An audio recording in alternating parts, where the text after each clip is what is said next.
Fellow citizens, my name is Awolich, a member of the People's Coalition for Civil Action, PCCA. Today is the 16th of January, 2025. This message is coming to you in relation to the massacre of innocent South Sudanese people in Wad Medani. Yesterday or the day before, videos and horrific images of innocent civilians who were farm workers in the Sudanese Al Jazeera state were rounded up on the farms, sat down, and sprayed with bullets. Some were slaughtered by elements affiliated with the Sudan Armed Forces under General Al-Burhan. These images and reports of massacre have triggered fury and anger among ordinary South Sudanese people. This anger is justifiable. This anger is understandable. And the questions being asked about what led to this and what should be done now going forward are legitimate questions. The people of South Sudan are justified to be angry because their fellow citizens have been killed inhumanely. And this is not the first time this has happened. Since the beginning of this war, innocent South Sudanese people have been killed, both by RSF and Sudan Armed Forces and their affiliated militias. We also know that innocent Sudanese people in Darfur and all over the country have been killed by all parties on different sides of the conflict in Sudan.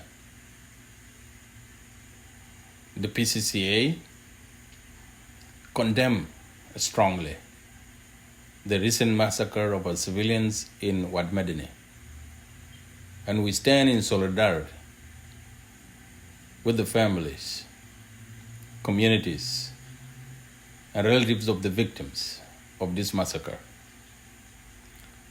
We also stand in solidarity with the people of South Sudan as a whole,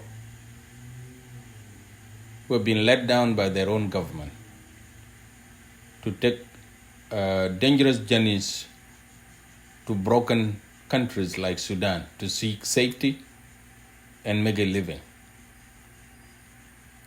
We also stand in solidarity with innocent Sudanese people who have been failed by their own leaders, by their own country, and have had to seek safety and security within the borders of South Sudan. Right now we are hearing reports of protests and riots in Juba, and most likely to spread to other cities and towns across South Sudan. And it is because of that rioting and protesting that we deliver this message. First, it is a right, a constitutional right of any citizens to protest, especially when injustice has been committed. And when the citizens see that the government is not doing what is right to serve the interests of its citizens, citizens have a right to protest. However, we are concerned that some of these riots and some of these protests may target innocent Sudanese people who have come to seek refuge in South Sudan. We are appealing to you, fellow citizens, that their lives should be spared They are innocent. They have nothing to do with the actions of armed militias in their own countries. They came there just like our people have gone to Sudan, to Ethiopia, to Uganda, to Kenya, to the Democratic Republic of Congo, and maybe to Central African Republic to seek refuge. So these people should be protected. We should offer them support, accommodate them, share with them whatever little we have. They are victims of a failed system, just like our own people are victims of a failed system. Let us direct our anger and our protest to the right places. And there are two places where this anger should be directed. One, we have to direct our anger toward the Sudan Armed Forces under General Burhan, who executed our citizens, innocent civilians, in cold blood. We are justified to protest against the Sudanese government based in Port Sudan under General Burhan for failing to protect our citizens and for executing our innocent civilians. This anger would be justified. A protest against Sudan Armed Forces would be justified. We should also direct our anger toward the government in Juba for 2 or 3 reasons. First, it were the actions of the current actors in the revitalized government of national unity who triggered violence, political violence, repressive political violence in 2013, repeated the same in 2016, and have since failed to implement the provisions of the revitalized agreement on the resolution of conflict in South Sudan. They have instead chosen to stay in power at the expense of all of us. It is the actions of these elements who are controlling government that have failed our people as to seek refuge in Sudan, which is actively engaged in a brutal war. Second, the government knows that the system in Khartoum has collapsed and there was no state to provide protection to our citizens in the Sudan. And they failed to take action, appropriate action, to guarantee safe return of our people, and have failed to give our citizens returning from Sudan necessary provisions, humanitarian provisions, to enable them to settle peacefully and livably with their families. And so some of them had to return to Sudan to make a living in order to keep their families fed and housed. Third, even after repeated episodes of innocent South Sudanese people being slaughtered in Khartoum by Sudan Armed Forces and also by the RSF, the government in Juba has not taken any action or has not called to attention of the warring parties in Sudan not to touch our citizens. Instead, the government has been busy trying to reopen the pipeline with people who are bent on killing our own citizens.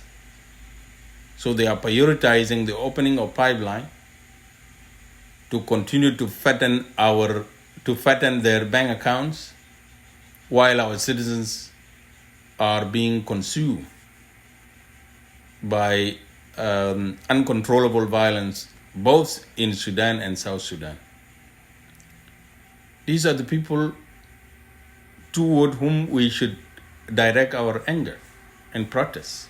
And any protest against the government of Sudan and against the government of South Sudan, demanding answers for the killing of our citizens and demanding the safe return of the remaining South Sudanese in Sudan, and the repatriation of the bodies of our fellow citizens that have fallen under these humiliating elements are questions that we must ask and must demand answers from both governments. And so protests toward this, the government of South Sudan and the Sudan Armed Forces are legitimate. And PCCA stand in solidarity with the people of South Sudan, raising questions about this.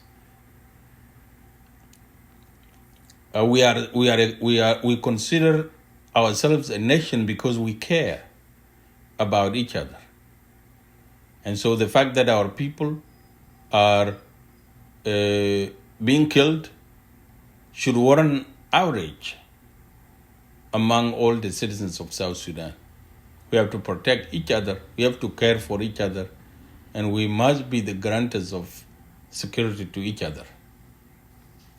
But we must do this in the right way, by not targeting innocent people who are equally victims of failed governments in their own countries, just like our people are.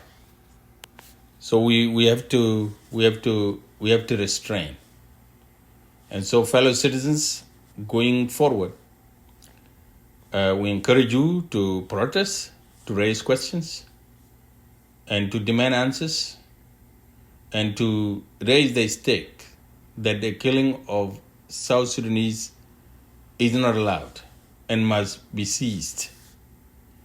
And this message must be made clear. But we are not going to seek revenge against innocent victims of the Sudanese conflict in our country. We should not do that, because we have millions of our own citizens in Sudan, in Egypt, in Ethiopia, in Kenya, in Uganda, in the Democratic Republic of Congo, and in the Central African Republic, and all over the world. We should be sympathetic to people seeking refuge, because almost all of us were once refugees in their countries. It's time for us to return the favor by taking good care of our fellow men and fellow humans. And to conclude, fellow citizens, this is a learning moment. This is a moment for us to seize, to begin to hold our own government accountable. This failed system cannot sustain us, cannot carry us forward. We have to demand more. We have to demand actions that are geared toward protection of innocent civilians, both in our country and outside the borders of our country. This is our duty as citizens. We should not allow the selfishness of few individuals to hold our country hostage forever. We must free ourselves. And this is a moment to do what we need to do to hold the government in Juba accountable for failing to protect us. We stand with you. We stand in solidarity with the grieving families, and we stand in solidarity with the people of Sudan who are also subjected to repression, and some are being subjected to genocide. We stand in solidarity with them. And we stand in solidarity with the people of South Sudan who are raising questions about continuing killing of our innocent civilians. This is what citizens do. But we will not support any actions that seek revenge and repression against innocent Sudanese people. Continue focus on the need for a sustainable peace in our country. Remain committed to change. and demand democratic transition in our country, remain committed to demand an end to endless transitions, and we have to move toward establishing a permanent constitution, a sustainable peace, an economy that serves the people of South Sudan all, and a security that reflects the faces of South Sudanese people, and that gives us protection, regardless of our ethnic communities and our places of origin. Thank you very much.